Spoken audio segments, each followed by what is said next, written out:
Salut à vous tous, on se retrouve aujourd'hui pour une vidéo rapide, mais je voulais vous partager cette info.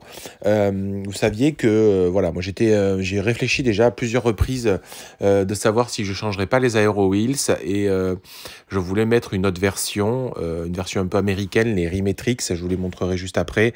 Et finalement, il n'y avait pas de vendeur aujourd'hui, je dirais chinois, qui s'était mis à faire des systèmes de changement d'enjoliveur, parce que comme vous le savez, les enjoliveurs Tesla sont assez spécifiques.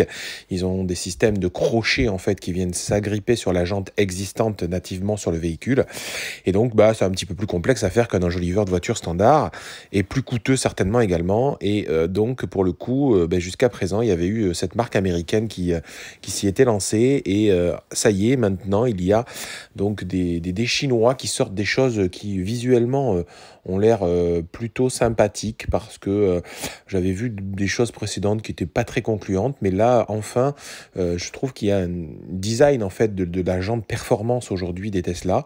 Alors, on est toujours sur du 18 pouces, hein. Donc ça s'adapte directement sur votre véhicule. Alors il y a un modèle brillant, il y a un modèle mat, enfin ce qu'ils appellent carbone, après il y a un modèle black et il y a un modèle mat black. Donc bon, après ça, c'est au goût de chacun. Moi, je pense qu'au premier abord, c'est plutôt le matte black qui m'attire le plus. Et donc, on est sur des enjoliveurs donc, qui ont quand même encore un certain coût, hein, parce qu'ils sont à 131 € affichés. Il y a surtout des frais de livraison qui sont très très importants, quasiment le prix des enjoliveurs. Donc, il semblerait que ce soit un transporteur assez spécifique pour pas que les enjoliveurs partent n'importe comment, je dirais, comme on le sait, hein, des fois, les produits qui viennent de Chine, on est vraiment sur des choses avec des emballages très étranges. Là, un enjoliveur, ça reste fragile, hein. Je veux dire, ça peut prendre un coup assez facilement. Et donc, pour cette situation, il y a quand même un transporteur un peu plus de qualitatif pour éviter les problématiques de casse.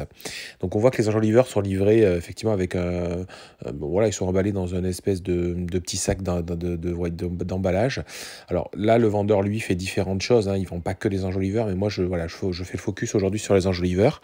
Donc c'est adaptable à tous les modèles, hein, de 2016 à 2022, parce que finalement, les jantes n'ont pas changé sur les Tesla Model 3 depuis ce temps-là. Et puis, il y a la question, il y a bien le petit logo Tesla qui est livré. Alors, on voit des images sans, on voit des images avec. C'est en fait des petits caches qui s'adaptent avec juste après dessus. Alors, je pense que c'est aussi pour faire attention à tout ce qui est problématique de douane. Donc oui, il peut y avoir ce risque-là, toujours pareil à la douane, voilà, que ce soit considéré comme de la contrefaçon. Maintenant, bon, c'est un risque à prendre, je dirais. Et donc, on a effectivement cet enjoliveur qui donc recouvre bien le bord aujourd'hui de la jante. Vous savez que les enjoliveurs Tesla, en fait, les Aero Wheels, eux, laissent déborder et laissent la jante en fait apparente autour.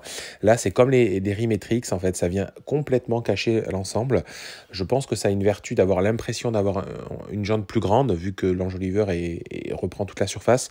Et à l'inverse, il y a des gens qui disent aussi que c'est bien parce que ça protège, en fait, ça protège la partie de cette jante qui très souvent est rayée. Vous avez dû le voir dans une vidéo précédente que j'ai faite.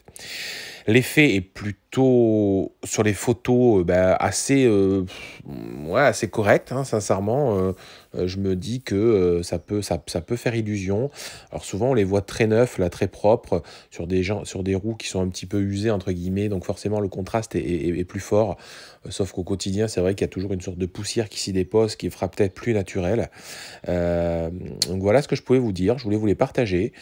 Sincèrement, je suis en phase de réflexion. Je me demande si je vais les commander ou pas. Donc ça va, voilà, il me faut quelques temps de réflexion. Suivez-moi sur Twitter si vous voulez, parce que je partagerai certainement l'info là-bas. Et puis voilà, je voudrais surtout avoir votre retour dans les commentaires. Dites-moi ce que vous en pensez. Est-ce que vous trouvez que c'est complètement cheap ? Est-ce que vous trouvez que c'est encore beaucoup trop cher pour des enjoliveurs ? Est-ce que finalement, voilà, vous vous dites non, moi c'est des jantes vraiment ou rien, allez-y, lâchez-vous en commentaire. Moi, mais si ça vous a plu, mettez un pouce bleu, suivez-moi sur Twitter et Instagram, comme je vous le disais, et puis abonnez-vous au YouTube si c'est pas fait. J'ai plein de vidéos voilà, sur tous ces thèmes-là qui sont prêtes et qui arriveront dans les jours à venir. Je vous dis à très très bientôt. Bye bye.